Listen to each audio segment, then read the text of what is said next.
शेखर निकम महोदय, काजू आणि आंब्याला पेट्रोल लागतं रॉकेलपेक्षा, पण माझा जरासा वेगळा प्रश्न आहे. मागण्यापेक्षा हापूस आंबा आमचा रत्नागिरी सिंधुदुर्गातला आहे. आज असा डाव आणला जातो की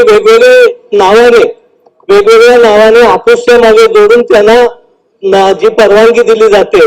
तर माझा आग्रहाची विनंती की हापूस फक्त रत्नागिरी आणि सिंधुदुर्ग पुरताच मर्यादित असला पाहिजे. इतर कुठच्याही नावाला ते जोडून दुसरा आंबा स्कोपच्या बाहेर पण आम्हाला देण्यापेक्षा हे महत्वाचं आहे साहेब.